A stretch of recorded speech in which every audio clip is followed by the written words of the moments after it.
வணக்கம் மக்களே! இன்னைக்கு நம்ம என்ன செய்ய போறோம்னு பார்த்தீங்கன்னா, குலாப் ஜாமுன். ஆமாங்க, தீபாவளி ஸ்பெஷல் குலாப் ஜாமுன். ஸோ குலாப் ஜாமுனோட மாவு எடுத்துட்டு, அதில கொஞ்சோண்டு தண்ணியும், பாலும் போட்டு இந்த மாரி நல்லா மிக்ஸ் பண்ணி எடுத்துக்கோங்க. அது ஒரு டோ கன்சிஸ்டன்சி வந்ததுக்கப்புறமா, அந்த டோவுக்கு மேல வந்துட்டு கொஞ்சம் நல்லா நெய் போட்டுட்டு தடவிட்டு, அது சைடில ஒரு 20 மினிட்ஸ் வச்சுருங்க. சைமல்டேனியஸ்லி வந்துட்டு ஒரு சின்ன பிளேட் எடுத்துட்டு, அதில நல்லா நெய் தடவி அதுவும் சைடில வச்சுருங்க.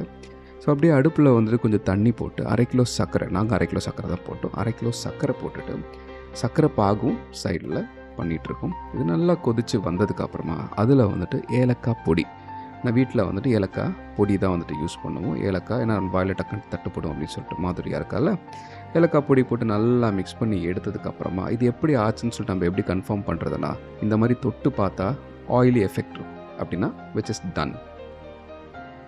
இதுக்கப்புறமா நானும் பவித்ராவும் சேர்ந்து மாவை உருண்டை பிடிக்க ஆரம்பிச்சிட்டோம்.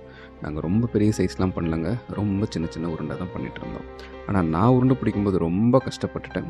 என்ன பண்ணுறது, ஃபஸ்ட் டைம் ஆச்சே, எதையோ யோசிச்சுட்டு தான் உருண்டை பிடிச்சிட்டு இருந்தேன். ஃபைனலி அதுவும் வந்துடுச்சு. ஸோ இதெல்லாம் வந்துட்டு உருண்டையை எடுத்துகிட்டு எண்ணெயில் போட்டுட்டு ஃபுல்லாக பொரிச்சு எடுத்தோம். சிம்மில் வச்சே பொரிச்சு எடுக்கணும், ஓகேங்களா?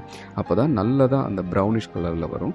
இதில் என்ன ஹைலைட்டுன்னு பார்த்தீங்கன்னா, ஸ்டார்டிங் போடும்போது மட்டும்தான் எண்ணெயில் உள்ளே போகிற மாதிரி இருக்கும். கொஞ்சம் நேரம் நல்லா ஆனதுக்கப்புறமா அது ஆட்டோமேட்டிக்காக உங்களுக்கு மேலே வந்துடும். ஸோ அது நல்லா கொஞ்சம் நேரம் வச்சாலே ஆட்டோமேட்டிக்காக அது வந்துட்டு டார்க் ப்ரௌனில் வந்துடும். ஸோ அது வந்துட்டு தனியாக எடுத்து வச்சுட்டு எண்ணெய்லாம் வடிஞ்சதுக்கப்புறமா அதை அப்படியே எடுத்து அந்த பாகு நீரில் போட்டு ஒரு 10 இல்லை 15 மினிட்ஸ் கழித்து எடுத்து சாப்பிடும்போது சும்மா அப்படி இருக்கும். மிஸ்டர் அண்ட் மிஸ்ஸஸ் மேரி சார்பாக எல்லோருக்கும் இனிய தீபாவளி வாழ்த்துக்கள்.